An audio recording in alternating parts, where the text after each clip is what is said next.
Instituto. Deixa eu sair de frente aqui desse projetor. Eu sou professor do Instituto de Computação e vou acompanhar vocês aí na trilha 11 de aprendizagem de máquina. A ideia dessa trilha é apresentar os trabalhos dos alunos de graduação que compõem aí o projeto Super, né? Então, o pessoal que aplica a aprendizagem de máquina na área de saúde. Essa trilha ela é composta em 2 grupos. Agora, pela manhã, a gente vai ter a apresentação de 4 artigos e, à tarde, a gente tem a apresentação de outros 5 artigos. A ideia agora é ver pelo menos 4 artigos nesse turno da manhã. O primeiro artigo aí é do pessoal da Beatriz, do Marcos, que vão apresentar a classificação de movimentos gerais de bebês recém-nascidos a partir de vídeos. As apresentações elas vão acontecer durante 10 minutos, mais ou menos. Aí, depois desse processo, a gente abre para vocês para perguntas. Tudo bem? Bia. Quem vai ficar?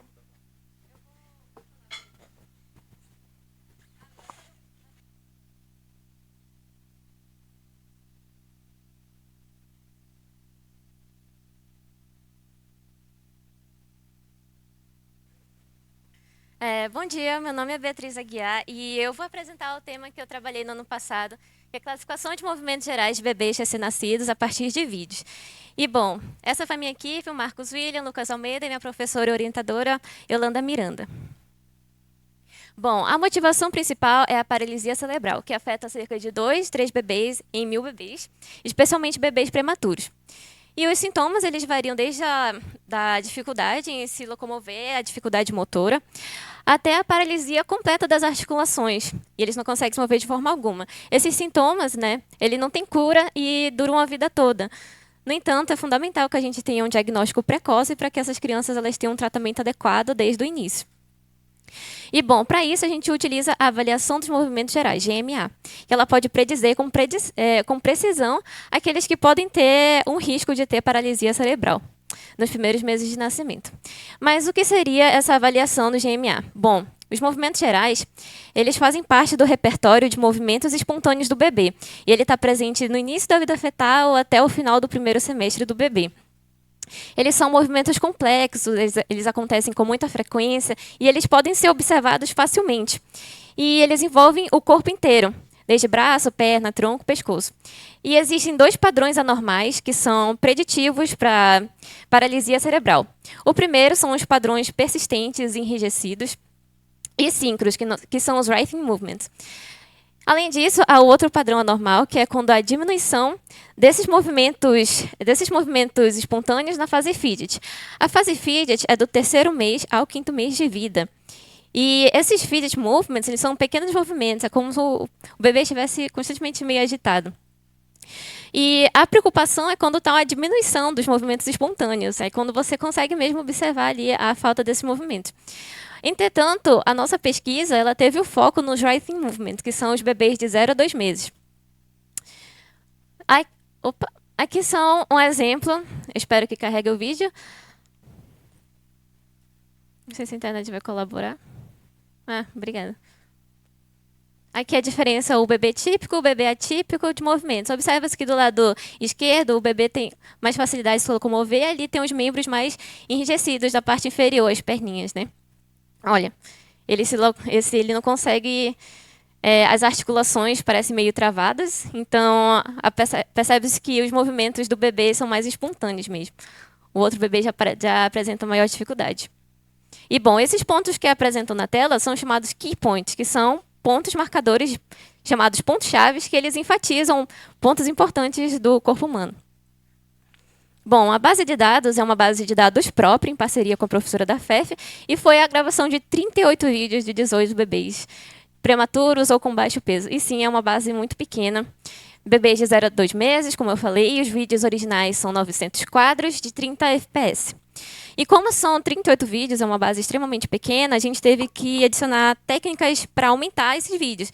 E o que seriam essas técnicas para aumentar o vídeo? Seria fazer uma translação, pegar o vídeo e e de fazer uma translação dele duplicar, invertido, colocar ruído, contraste, uma sombra ali no vídeo, qualquer coisa que possa dar um diferencial no vídeo. E, bom, no primeiro gráfico mostra a distribuição de vídeos por bebês. Então, se os bebês típicos são da classe 0 e os bebês atípicos são da classe 1, observe-se que a classe 1, ali o azulzinho, tem uma quantidade muito grande de vídeos e bebês, né? Enquanto na classe 0, a classe vermelhinha ali, tem poucos vídeos relacionados. E no gráfico abaixo mostra como que fica a distribuição de vídeos após o aumento de dados. Observa-se ali, por exemplo, o primeiro bebê da classe 0 ali, teve um aumento absurdo de vídeos, né? E é óbvio que esse aumento de dados ele não substitui a variabilidade de movimentos, de vídeos. Então, é importante a gente gravar mais vídeos bebês para ter um resultado mais preciso. E aqui foi o modelo que a gente desenvolveu. Bom, basicamente, é um modelo Transformer com DenseNet 121, que eu vou explicar. O modelo Transformer é um modelo de aprendizagem de máquina que ele basicamente ele é usado porque ele basicamente mantém as relações ao longo prazo de dados sequenciais. Então, ele é basicamente muito usado para processamento de linguagem natural ou também para processamento de vídeo, já que, como o vídeo é uma sequência de imagens, o Transformer ele consegue manter as relações entre uma imagem e outra. Então, foi um bom acerto na escolha do modelo. Além disso, o Transformer ele precisa de uma quantidade enorme de dados. E, para isso, a gente utilizou a DenseNet 121. Então, basicamente, o que acontecia? Os vídeos dos bebês eles passavam pelo pré-processamento, entravam na DenseNet 121 e passavam pelas camadas do Transformer. Opa! Bom, a DenseNet 121, ela tem esse nome porque ela possui 121 camadas. Sim, ela é uma rede muito profunda e é uma rede neural convolucional, que ela basicamente extrai características das imagens. Ela possui 121 camadas e, entretanto, ela não perde características. Um grande problema de redes neurais muito profundas é que, conforme você vai aprofundando nas camadas, as primeiras camadas acabam perdendo as informações. Entretanto, a DenseNet 121 ela foi projetada para o problema do desaparecimento dessas informações, chamado gradiente. Ela lida com o desaparecimento do gradiente. Então, ela melhora a eficiência no treinamento. Um outro modelo utilizado foi o modelo MoveNet. Eu vou explicar o que aconteceu aqui. Ele foi desenvolvido pelos entregantes passados ao nosso, só que utilizamos esse modelo para comparar o desempenho do nosso modelo. Bom, o MoveNet ele é um modelo que ele foi treinado com uma base chamada Kinect 600, que é uma base com 480 mil vídeos de movimentos humanos, de adultos mesmo, desde correr, a pular, jogar basquete. Entretanto, esses movimentos eles não são adequados, né, para um bebê. E aí, mas a gente utilizou eles para fins de comparação. E, bom, o bebê passava os dois modelos, primeiro os vídeos dos bebês e depois os key points que eu falei, e depois tinha uma soma de predição no final. Bom, os resultados é que o nosso modelo do Transformer com DenseNet teve um aumento de 5 vídeos. É óbvio que são 38 vídeos, e 5 vídeos não parece ser muita coisa, mas a acurácia saiu de 73% para 86%. Então, a gente considera assim, que teve um aumento significativo. Entretanto, a gente pegou a saída do modelo 1, a saída do modelo 2, somamos, mas a fusão não deu em nada, não acrescentou em nada no desempenho do modelo. Então, o modelo do MoveNet pode ser descartado. A utilização dos pontos-chave são os pontos que enfatizam o esqueleto do corpo humano. E a gente utilizou 4 extratores, que são formas diferentes da gente tirar essas características, né? Que, como eu disse, é o Media Pipe, o Pipose, que são ferramentas para extrair esses pontos-chave. E cada um desses extratores ele tem características diferentes. E a gente não vai utilizar essa forma de representação. Essa forma de representação tem literalmente o esqueleto desenhado em cima do vídeo, sobreposto ao vídeo. Mas o nosso objetivo não é utilizar vídeos, já que vídeos consomem muito, é muito pesado. Então, a gente quer utilizar as coordenadas dos pontos-chave. Pegar o X, o Y, onde eles estão localizados. E essas coordenadas elas vão entrar em um outro modelo que pretendemos desenvolver, que é o rede convolucional de grafos, que é o estado da arte. E, bom, a gente também desenvolveu, durante o projeto, um extrator próprio, porque a gente viu que os extratores que a gente utilizou, eles são feitos para adultos, não teve nenhum extrator específico para bebês. Então, a gente teve que desenvolver o nosso próprio. Então, foi um processo manual mesmo, durou tipo uns 3, 4 meses, em que a gente teve que, a cada 10 frames, rotular nós mesmos onde que ficava cada ponto. Então, foi um processo bem demorado. E teve duas diferenças em relação aos extratores anteriores, que tem 2 pontos ali, o externo e a incisão umbilical. Quando a gente adiciona esses pontos, a gente tem uma descrição maior do tronco. Então, são pontos fundamentais para que a fisioterapeuta da FEF nos ensinou e nos orientou a adicionar no nosso extrator. E é isso, muito obrigada.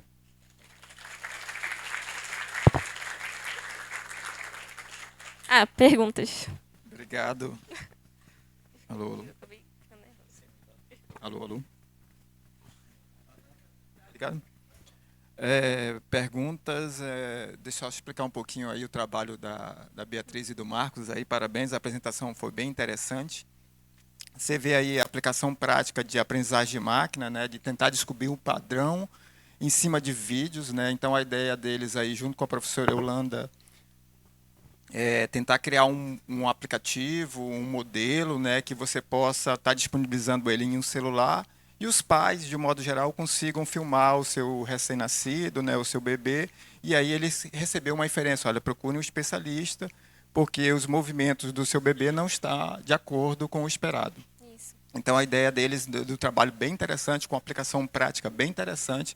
Parabéns aí, Beatriz, pelos avanços conseguidos nesse primeiro ano, né? A Beatriz fez uma reentrada novamente dentro do projeto Supernatasc da P3, especificamente trabalhando ainda com a professora Yolanda, né? Isso. Ainda continua trabalhando com a professora Yolanda, para tentar dar um avanço ainda nessa pesquisa.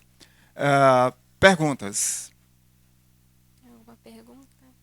Falando do ticket do restaurante. A chefa tá aqui, a professora Fabíola, que é a coordenadora. Vai ter ticket de restaurante para quem fizer a pergunta. Eu fui treinando. Bom dia. Porque eu não sou ciência da computação, né? Aí eu queria saber o que é um extrator. Tá. Bom dia, meu nome é Marcos e o extrator ele tem a função de fazer a retirada dos pontos chaves de um vídeo ou, por exemplo, de uma imagem. Por exemplo, aqui eu tenho os membros do meu braço, as pontas do braço, da mão, do joelho e tal. Ele vai fazer justamente essa identificação.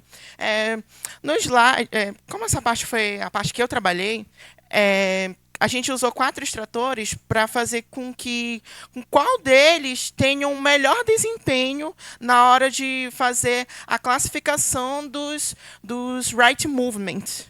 Aí é basicamente isso. Não sei se eu esclareci a sua pergunta. Os extratores, você dá a entrada, o vídeo mesmo, e ele retorna para você o vídeo com os pontos, entendeu? São os extratores. São 4 tipos diferentes, que são de adultos, e a gente desenvolveu o nosso próprio. Obrigado, Beatriz. Marcos. Outra pergunta tem?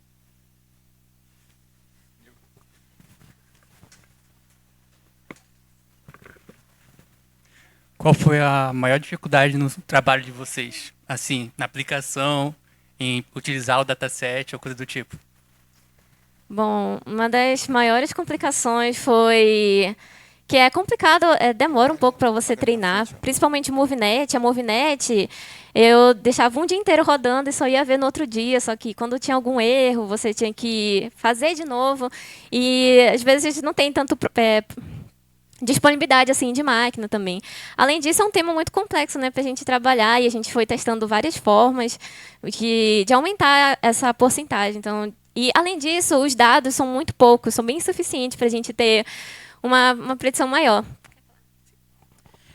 Outra coisa relacionada aos pontos-chave em especial foi que, quando eu fui tentar fazer a técnica de aumento de dados diretamente nos key points, porque o que é comum de ser feito é eu pegar o vídeo, aplicar as técnicas que a Beatriz mencionou e depois fazer a extração de pontos-chave. Só que, nesse momento, quando a gente foi olhar os resultados, alguns extratores retornavam nada, simplesmente, quando fazia certas técnicas. E algumas técnicas não se aplicavam diretamente aos key points. Por exemplo, a técnica de ruído, sal e pimenta não funcionou. Aí, o que a gente fez? Vamos pesquisar técnicas de aumento de dados diretamente nos pontos-chave extraídos. Não nos vídeos, mas em si, nas coordenadas que eu fiquei responsável para fazer a extração. Aí, essa atividade foi que ficou um pouco travada, porque realmente é bem difícil você pegar e fazer diretamente. Existem algumas técnicas, mas algumas assim que não se aplicam diretamente. Os fluidos aplicados, por exemplo, sombra. Você tem um vídeo e tem um vídeo com sombra. A diferença entre esses movimentos não é muita, porque é só a sombra aplicada ali. Então, o extrator ele vai dar o mesmo movimento que o outro vídeo que tem a sombra. Então, não foi fácil a gente sincronizar as técnicas para aumentar os dados, como sombra, ruído, espelhamento do vídeo, com as técnicas dos key points. A gente tinha essa preocupação mesmo da gente estar fazendo da forma correta. Foi uma das complicações. Obrigado, Beatriz. Obrigado, Marcos. Eu vou deixar as perguntas para depois. Eles vão ficar por aqui. Quem estiver interessado em conversar com eles, trocar ideias, depois das apresentações, fique à vontade, tá? Eu vou dar início, então, por relação do tempo, à apresentação, da segunda apresentação dessa trilha. Agradecer aí, né? Obrigado. A segunda apresentação dessa trilha é seleção de quadros de tomografia computadorizada, utilizando métodos adaptativos e não adaptativos. Aí os apresentadores são o Atos, o Daniel Cardoso e o Lucas Dárcio, todos aqui presentes.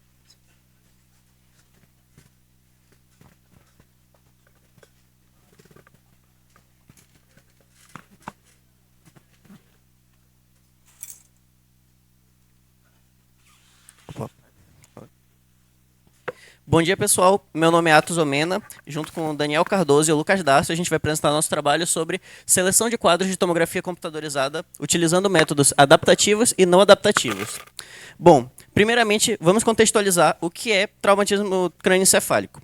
Traumatismo crânioencefálico é um tipo de disfunção cerebral causada por choques, danos ou lesões na região da cabeça.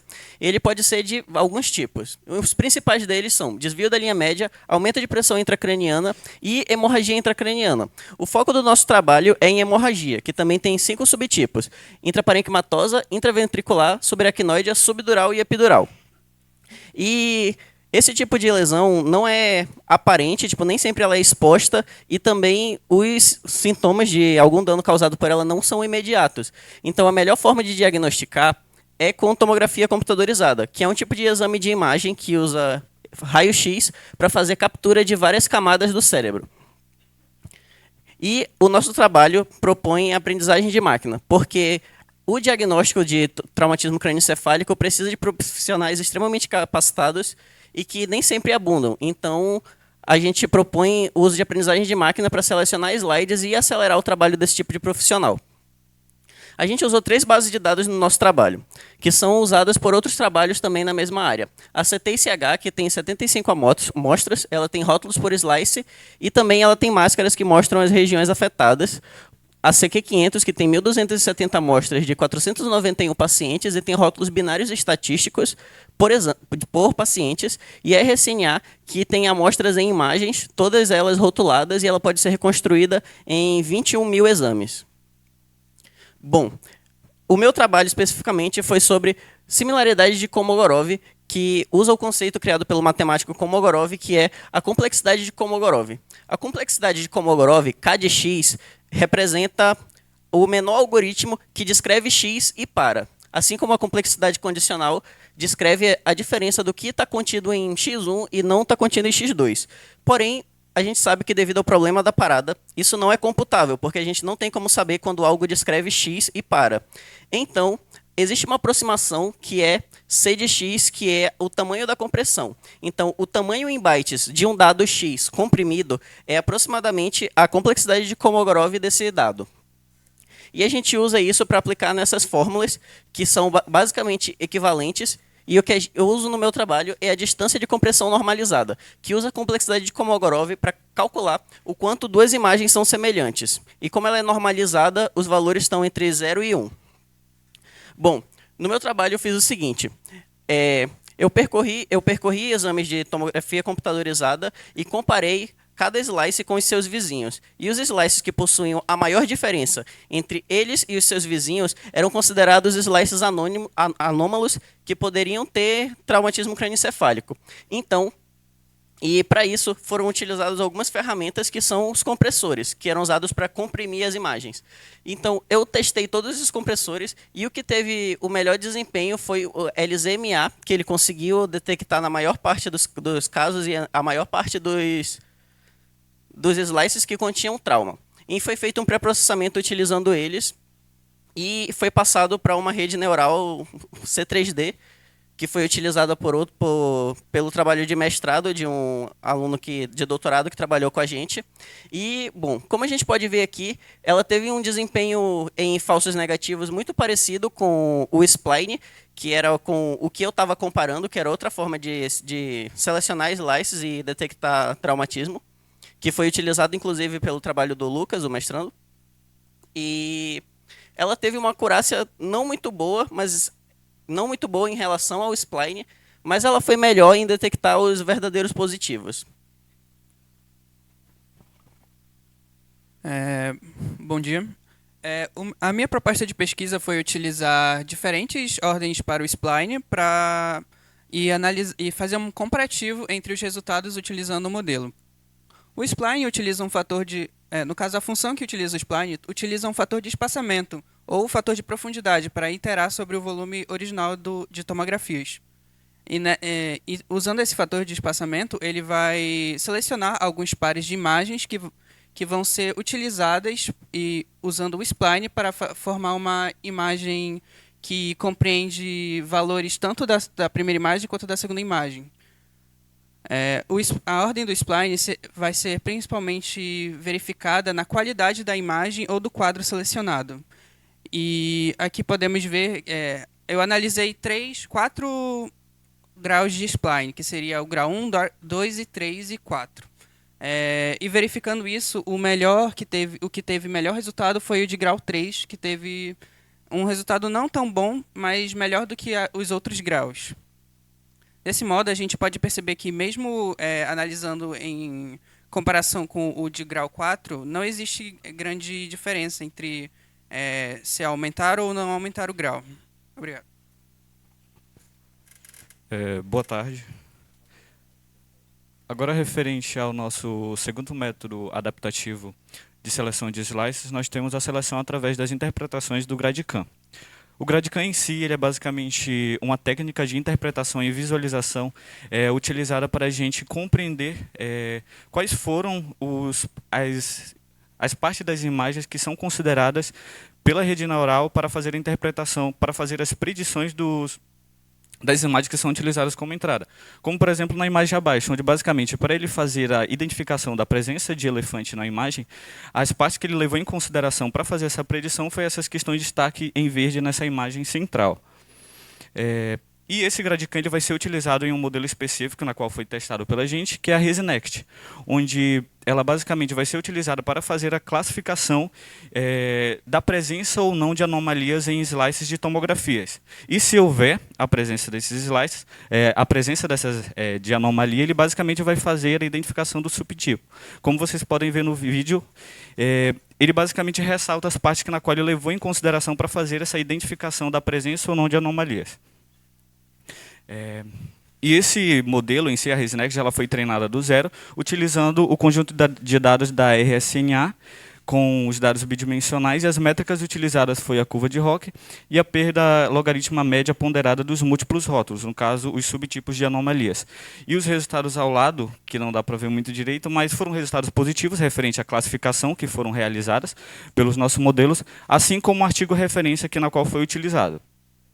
Agora, partindo para o nosso modelo proposto, basicamente, nós vamos ter como entrada, aqui bem no começo, nós temos como entrada uma tomografia, na qual ela vai ter uma quantidade X de slices, e cada um desses slices ele vai ser enviado para o pontuador de slices, onde basicamente esse slice em específico vai ser entrada para a ResNext, no caso o modelo que eu falei anteriormente, e vai ser utilizada a última camada de convolução para a gente conseguir calcular os gradientes referentes à classe de interesse, que no caso a nossa classe de interesse sempre vai ser aquela que compõe a maior predição. E após isso, a gente identificar esses gradientes, a gente vai passar por alguns outros processos até chegar na função ReLU, e por fim a gente vai ter o nosso mapa de calor, que no caso é esse que tem os destaques verdes, que são referentes ao que ele detectou de importante para ele fazer a classificação daquele tipo de anomalia. E com essas informações importantes, a gente consegue fazer um cálculo referente a uma pontuação de quão significativo é esse slide referente àquela tomografia em si. E isso é realizado em todos os slices que compõem aquela tomografia de entrada. E, por fim, basicamente, lá no final, como vocês podem ver, a gente vai ter uma pontuação referente a todos os slices que compõem a tomografia. E, com isso, a gente tendo essa, vamos dizer, esse ranking de importância, a gente vai conseguir fazer a seleção dos slices que são mais importantes dentro de toda aquela tomografia, fazendo, assim, um novo volume mais reduzido dessa tomografia. E essa tomografia vai ser utilizada para fazer o treinamento de outro modelo, que no caso foi a C3D, que também vai utilizar a RSNA, em específico as tomografias que não foram utilizadas no treinamento da ResNext. E o volume ele basicamente vai ter um tamanho de altura de 224 por 224, K, que no caso se refere à profundidade, que é a quantidade de slices que foram selecionados pelo nosso modelo proposto, e 3 canais. E as métricas utilizadas foram a acurácia e a Lois.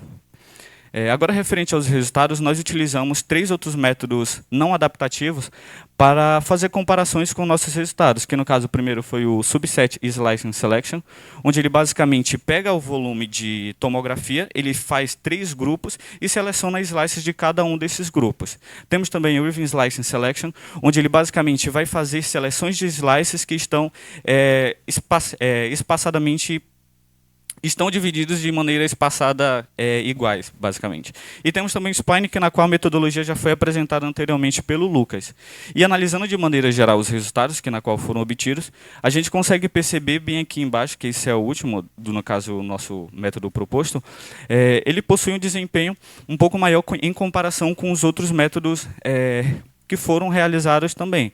Assim, obtendo resultados bastante satisfatórios, principalmente levando em consideração os treinamentos na qual foram realizados o aumento de dados. E, basicamente, esses foram os métodos propostos pela nossa equipe para fazer a seleção de slices em volumes de tomografias computadorizadas. Obrigado e bom dia. Obrigado aí ao Daniel, o Atos, né, e o Lucas, né, pela apresentação, ótima apresentação. A gente vê aqui uma nova aplicação, né, de uso de aprendizagem de máquina. Nesse caso específico, a ideia é, quando você faz uma tomografia, o médico recebe lá 300 imagens do seu cérebro, né? Você caiu, bateu a cabeça, você recebe 300 imagens. É quase que impossível para o médico analisar essas 300 imagens. Então, a proposta do trabalho deles deixa dar para o médico um conjunto menor de imagens para ele poder diagnosticar mais rápido e ser mais eficiente. Os traumas de cabeça, questões de minutos, a pessoa pode ir à morte. Então, a ideia é mais ou menos essa, de tentar propor uma solução usando o aprendizagem de máquina, né, para fazer seleção de slices. E aí, os 3 experimentaram técnicas diferentes.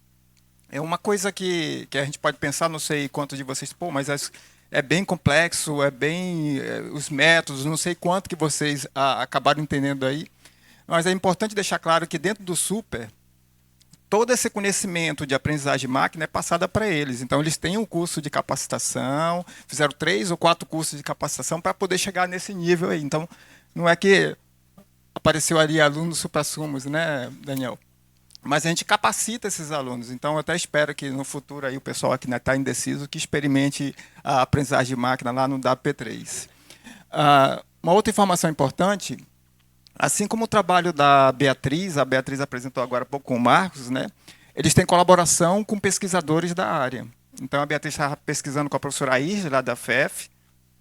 O caso do Daniel, do Atos e do Lucas, eles estão pesquisando com o professor Robson Amorim, que é um médico do Hospital Getúlio Vargas. Então, tem sempre um especialista acompanhando aquele processo como todo. Que a ideia é juntar esforços aí da área de medicina, da área de saúde, né, com a área de computação, que é uma das coisas que a gente também tenta fazer dentro dessa task do WP3. Acho que é isso, deu para entender mais ou menos o que eles estão trabalhando. Vou abrir para perguntas. Olha, a proposta da professora Fabíola sobre o ticket do restaurante ainda está valendo. Oi, gente, parabéns aí pelo trabalho. Eu queria que vocês eu vi umas palavras-chave ali, tipo o problema da parada, né, os slices. O quão importante foi para vocês conhecer fundamentos na hora de fazer esse trabalho? Porque às vezes a gente passa por cálculo, por álgebra, por LFA, e a gente fala, não, isso aqui é só para eu passar. E quando a gente se aprofunda num trabalho como a gente vê o trabalho de vocês, a gente vê ali a aplicação. Então, eu queria que vocês me falassem, assim, para dar uma motivada aqui para o pessoal ir para as aulas, né, de matemática discreta, de LFA, de cálculo e álgebra, o quão importante foi para vocês no desenvolvimento, até na interpretação, né, dos resultados de vocês.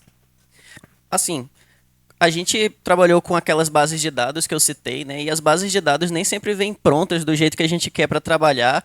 Então, por exemplo, muitas vezes mexer com essas bases de dados são problemas, por exemplo, de tipos de dados, de estruturas de dados, porque a gente tem que modificar elas. Por exemplo, eu tive que transformar imagens em matrizes de valores para poder analisar, e também programação dinâmica foi uma coisa muito importante para otimizar o tratamento que eu fiz. E sempre está muito presente os temas do curso, principalmente, eu acho que algoritmos de estrutura de dados dentro do que a gente aplica. Assim, tá cotidiano aplicar no Super. Principalmente a parte da álgebra, né, onde a gente trabalha bastante com matrizes, nas representações das imagens, até mesmo nas complexidades dos algoritmos que a gente utiliza. Principalmente por conta que a gente está estamos trabalhando com imagens que são conjuntos de dados bastante complexos e demandam uma quantidade de tempo bastante grande para a gente conseguir tratar, treinar esse tipo de informação.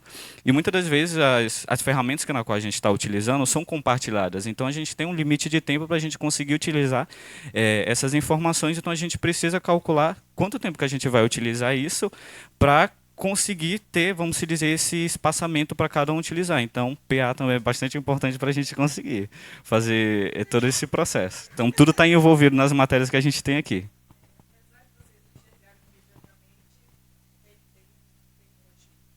Só para complementar, como qualquer pesquisa, a gente tem que analisar diversos artigos, e muitos desses artigos estão utilizando bases que a gente utiliza em matérias como LFA e coisas que são básicas para a gente entender como funciona cada algoritmo e como a gente pode aplicar nos nossos problemas. Então, é muito importante para que a gente utilize esses aprendizados. Obrigado. Outra pergunta? Não? Ninguém quer comer no RU hoje? Não? Tem lá atrás, né? Vou passar para o Nilton aqui. Como sempre, acho que uma pergunta assim, ideal é: qual foi a maior dificuldade de vocês nesse trabalho? Eu acho que a maior dificuldade é que, especificamente para o que a gente queria trabalhar, que era a seleção de slices, o ideal era que a gente tivesse muitas bases de dados com rótulos por slice. Então, acho que dentro do Super, um dos maiores desafios foi ter as bases de dados ideais para a gente trabalhar. Outra problemática foi muitos problemas técnicos que tivemos com relação à utilização de GPUs e isso afeta muito na parte de experimentação das nossas propostas. Oi, bom dia. No caso, aqui, o programa ele vem facilitar o médico a fazer a interpretação, certo, dos como é o nome? Perdão. Das tomografias. Das tomografias. Tem como o programa mesmo identificar ali que há anomalia ou que há alguma coisa errada? Ou somente com a interpretação do médico? Olha, dependendo do método na qual foi utilizado, tem sim como fazer a identificação e até mesmo essas informações na qual foram contidas na análise dos nossos modelos serem passadas para o médico, como, por exemplo, no meu método tem vamos dizer, as partes em específico na qual o nosso modelo identificou como importante. Então, se houver uma anomalia e ele identificar aquela anomalia como algo que ele quer destacar para o médico, ele também pode levar em consideração essas informações e ressaltar para o médico também, para assim ele também ter uma segurança de que o que aquele modelo levou em consideração para ele estar fornecendo aquelas informações. Então, meio que seria até uma segurança a mais para o médico conseguir analisar aquelas informações que estão sendo tratadas pelo nosso modelo. Obrigado, meninos.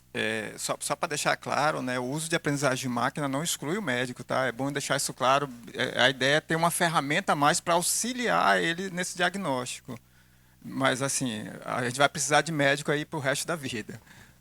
Obrigado aos meninos. Eu vou dar início, então. Dá um parabéns para os meninos, né? Novamente, assim, só para deixar claro, eles vão ficar aqui mais um tempo. Depois, quem tiver mais perguntas, pode fazer diretamente para eles. A gente vai ver agora o terceiro artigo dessa trilha. A seleção de dados para detecção de congelamento da marcha em pacientes com doenças de Parkinson. Com a apresentação aí do Newton e do José Lázaro.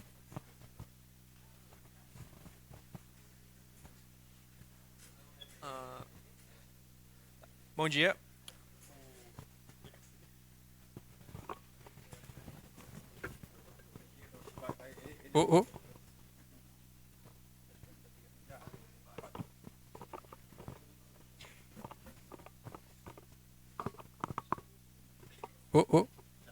Tá.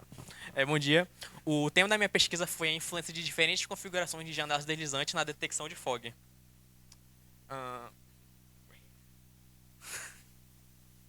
Ok. A contextualização. A fog significa congelamento de marcha.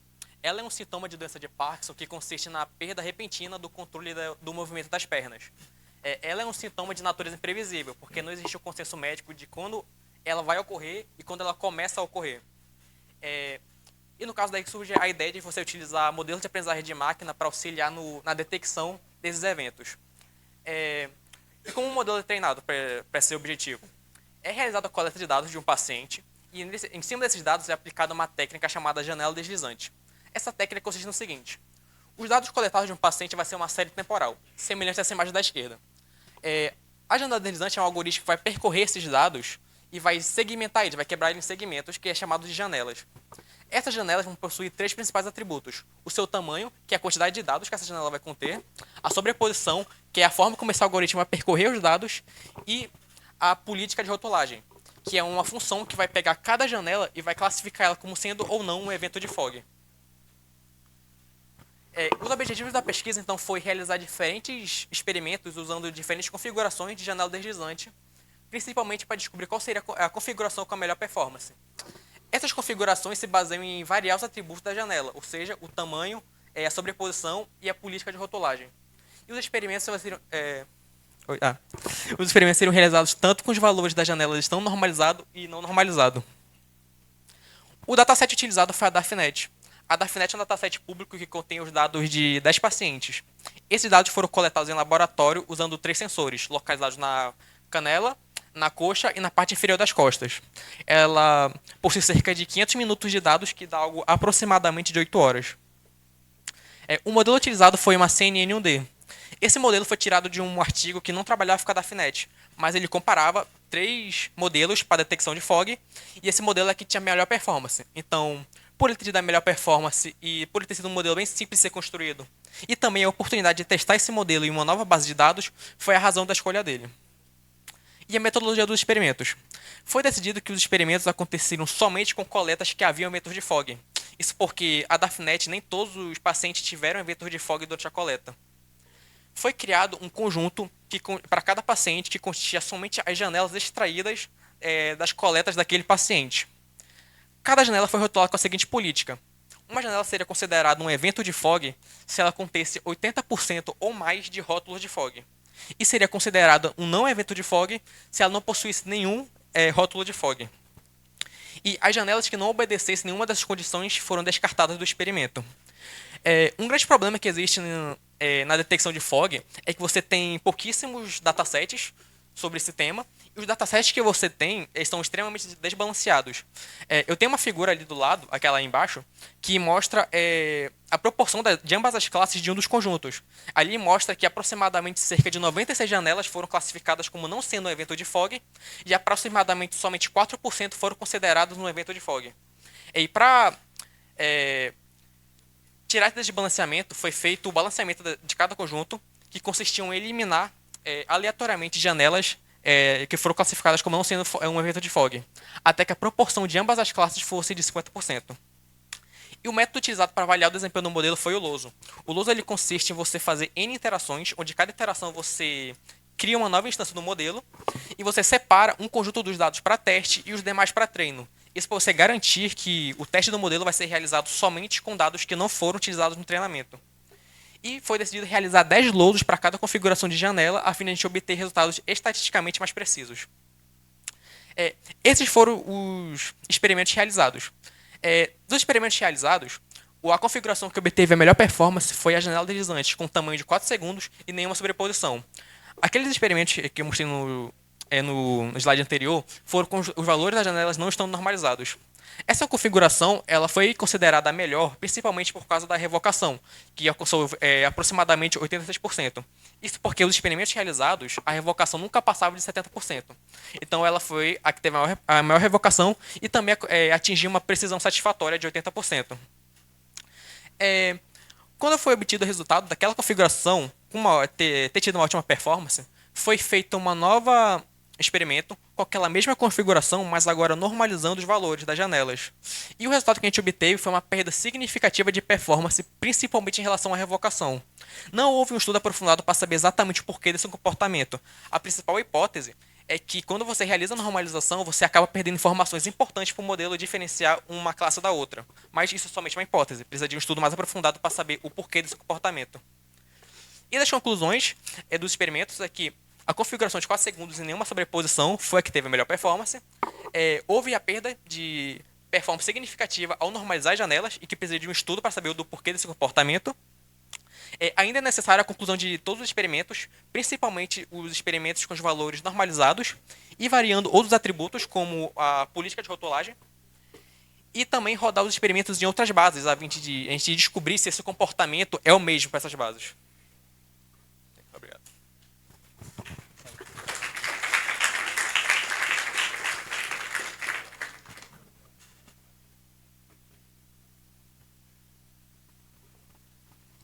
Bom dia, meu nome é Newton e o meu trabalho foi sobre interpretabilidade de modelos na detecção do congelamento de marcha. Bem, basicamente o objetivo do trabalho foi utilizar métodos de modelos de aprendizagem de máquina profundo com técnicas SHAI. Nos próximos slides eu vou explicar o que é técnica SHAI mais a fundo, mas basicamente é uma forma de você interpretar um modelo e buscar uma explicação do dado de entrada e, ao percorrer do modelo, você entender quais são os principais dados utilizados para a decisão do mesmo. E fazer uma análise das séries mais importantes para a detecção ou classificação de fog ou não. Bem, o que são técnicas SHAI? Como eu disse, era um método de interpretabilidade e uma forma de ficar mais explicável é demonstrando essa imagem. Como vocês podem observar nessa imagem, existe um grupo de leão em cima, um cachorro no meio e uma garça, eu esqueci o nome desse animal. E como vocês podem observar na direita, ele evidencia quais são as partes dessa imagem em que o modelo considerou com maior relevância para classificar como cachorro ou leão. E sobe, basicamente dessa parte sobe. Opa! E qual é a problemática dessa área? Bem, como o modelo, qualquer tipo de modelo de aprendizado, ele possui, aliás, são colocados assim como caixa preta. Você não sabe como eles tomam as suas decisões. Então, essa área busca uma forma de você entender e talvez até melhorar a utilização dos dados ou a explicação do porquê o modelo está fazendo aquilo ou está tomando uma decisão X, Y, Z, que é crítico, muito crítico na área da saúde, pois qualquer errinho é fatal. Eu vou melhorar a explicação do que é o congelamento de marcha. O congelamento de marcha, para vocês, para entender melhor, é basicamente o paciente ele está andando e em algum momento a perna dele trava e ele não consegue movimentar, podendo até cair para qualquer lado. E isso é muito perigoso considerando pacientes idosos. A técnica que eu utilizei para a interpretabilidade dessas séries temporais foi o Window Shape. Ela basicamente, eu tenho uma série que pode ser observada abaixo. Ela tenta pegar fatias dessa série e dar uma pontuação se a classificação é positiva ou negativa para FOG. Ela é uma boa técnica para ser utilizada, pois eu utilizei técnicas anteriores na qual ela observava toda a série. E a partir dessa observação, ela não tinha uma boa eficiência para a interpretação dos dados, até deixando com dúvidas do que estava me respondendo. Bem, eu vou dar aqui alguns exemplos da saída desse modelo. Esse é uma janela com um caso positivo. Ela tem tamanho 800. Isso representa mais ou menos 4,6 segundos no mundo real. Os eventos de FOG podem durar de meio segundo até 15 segundos, como observados em alguns datasets que eu já usei. Como pode ser observado, todo o segmento a laranja, no caso, são segmentos com FOG, classificados no dataset. E a cada 100, como pode ser observado, ele dá uma pontuação, que são as colunas vermelhas e azuis. As colunas vermelhas significam que ela está pontuando positivamente para um caso de FOG. Então, digamos, esse primeiro segmento de 0 a 100 seria um segmento que contribuiu para a decisão de FOG, mas a sua contribuição foi pouquíssima, como pode ser observado. Entre outros casos, de 400 a 500, a contribuição foi altíssima. E caso seja azul, quer dizer que esse segmento ele contribuiu negativamente para que seja FOG. No caso, foi um segmento que é não FOG. Além disso, a gente estava buscando fazer uma análise de cada paciente, buscando uma correlação com a saída do modelo utilizado e tentando observar posso dizer assim, uma correlação com a saída do modelo. Aqui tem uma imagem de um paciente 1. No nosso dataset foi utilizado 36 pacientes. E meio que cada um desses segmentos, quanto mais verde tiver, quer dizer que todo segmento foi rotulado como FOG. Mais ou menos essa acho que é difícil explicar isso, mas é uma forma que eu utilizei para interpretar os dados. Esse aqui é um de janelas não FOG, que demonstra de forma contrária. Os segmentos azuis são segmentos que contribuem negativamente para não FOG. Aqui tem a mesma coisa, só que ao contrário. Quanto mais vermelho, quer dizer que os segmentos não contribuíram para a FOG, que faz sentido. E, além disso, no nosso projeto, nós elaboramos, desde o início, com o João Pedro, que não está aqui nesse momento, o aplicativo...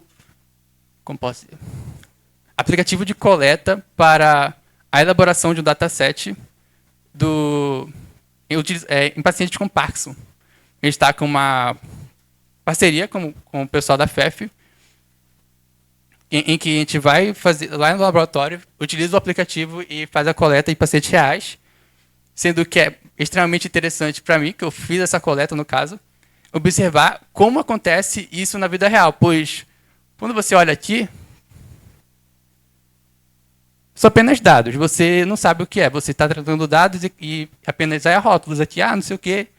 Tem um dado aqui que é FOG e não FOG. Mas quando você vai na vida real observar o paciente em si, em que ele tem várias contribuições diferentes de anomalias, no caso, pois cada paciente tem uma forma de demonstrar essa doença, é muito mais, posso dizer, imersivo para mim entender esses dados, no caso.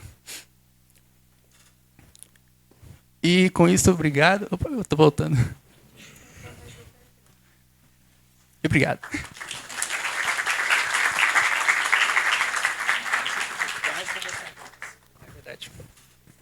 Obrigado também pela apresentação aí, o Nilton José Lázaro, uma excelente apresentação. Só para deixar claro aí o do problema de congelamento de marcha, né? Acho que vocês já, em algum momento, ou alguém da família, ou um conhecido apresentou problemas de doença de Parkinson, né? Que esse problema é um problema recorrente aí. Esse projeto deles tem parceria aí com a Faculdade de Medicina, com a Faculdade de Fisioterapia. Desenvolveram um app, né, para fazer a coleta de dados, fizeram experimentação com pacientes que apresentam a doença de Parkinson, né? Então essa coleta está agora acontecendo no Ambulatório Araújo Lima, lá no HUGV, todas as quintas-feiras, com uma outra equipe, né, que está iniciando esse processo agora, para fazer, de modo geral, a coleta, porque, como eles falaram, é muito difícil trabalhar com datasets, né, com conjuntos de dados disponíveis, primeiro porque eles são bem pequenos e a gente não sabe quão são realistas do ponto de vista, inclusive, do contexto do Brasil e do contexto das doenças apresentadas em Manaus. Vamos deixar abertos para perguntas.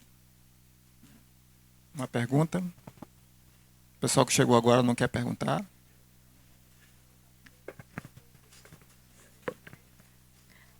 Tá, minha primeira pergunta vai para você. E, tipo, você falou que no seu trabalho você pegou os dados com maior revocação das métricas, né?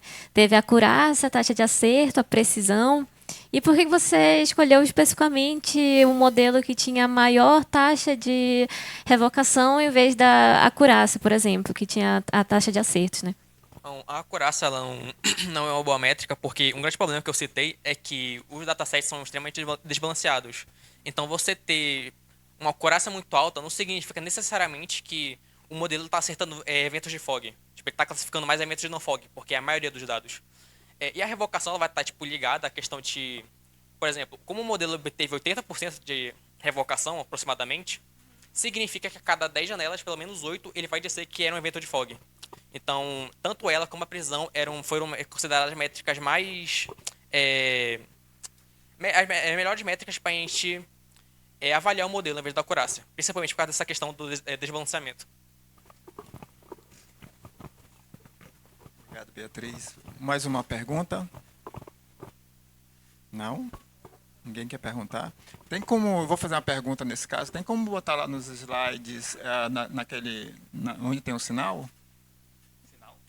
Onde aparece o sinal da coleta, mais passando.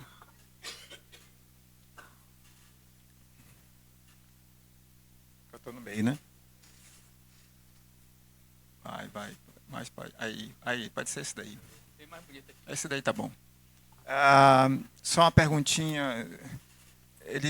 Isso é uma série temporal, né? Ou seja, uma coleta no tempo. Alguém tem ideia do que seja esse sinal aí que está passando aí? Essas curvazinhas aí? Do que seria isso? Esse caso aí é o acelerômetro, é? Sim. É o acelerômetro. Sim. O que eles fazem para tentar identificar um paciente de Parkinson? E, geralmente eles instalam um sensorzinho na canela, né? Aqui na parte de baixo da perna, ou em outras posições do corpo, né? Mas é muito comum estar nesse movimento. Qual o intuito disso? De tentar captar eventos de congelamento de marcha, porque ele congela, então o acelerômetro dá a indicação de que a pessoa paralisou ali, né? Então, um sinal gerado por uma pessoa que está caminhando normal, ele é diferente de um sinal gerado por uma pessoa que tem um congelamento, porque essa aceleração ela para repentinamente. Qual é o objetivo da pesquisa, então? Se a gente conseguir detectar eventos de pré-fog, ou seja, antes do congelamento, a gente pode evitar quedas das pessoas que sofrem desse tipo de doença. Então, é bem claro que a pesquisa tem uma aplicação prática bem interessante.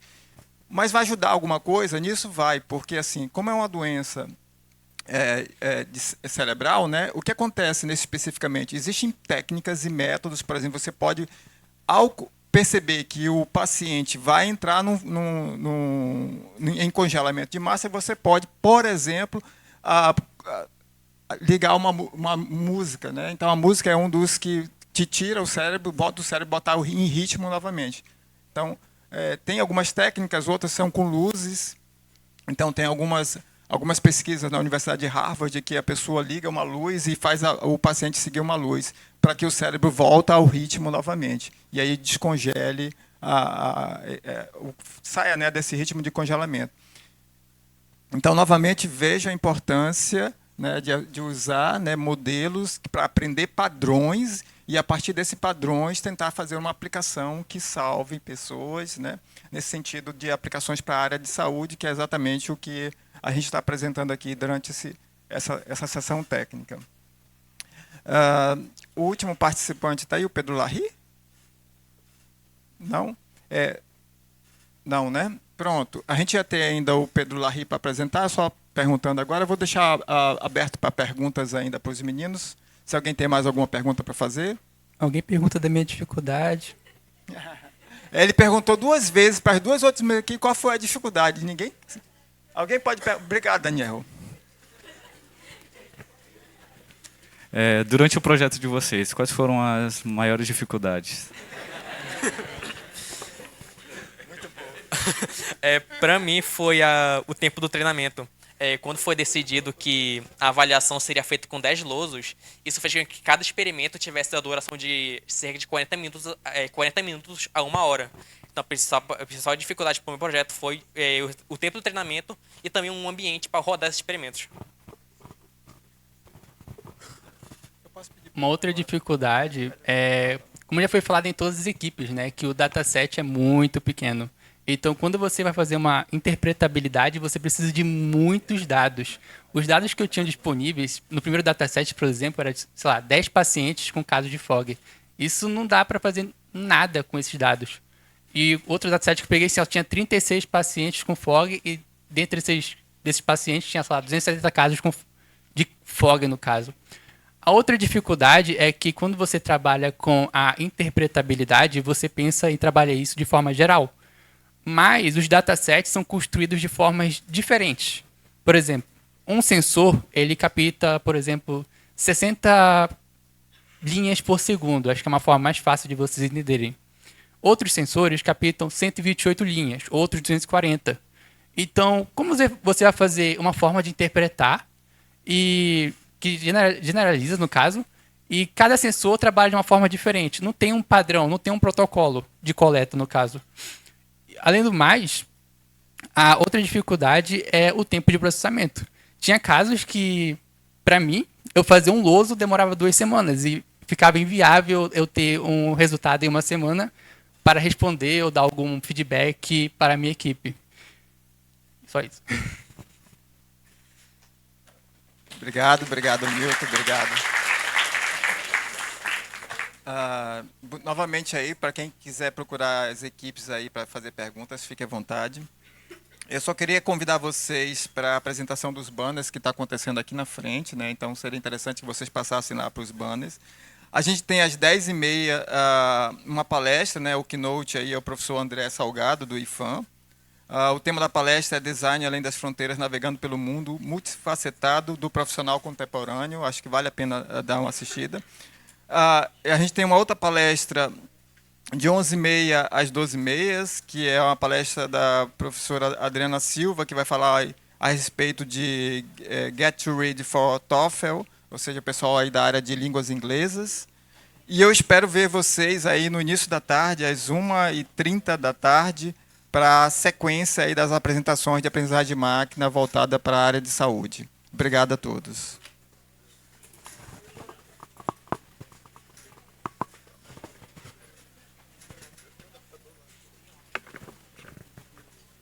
Obrigado. Obrigado, obrigado.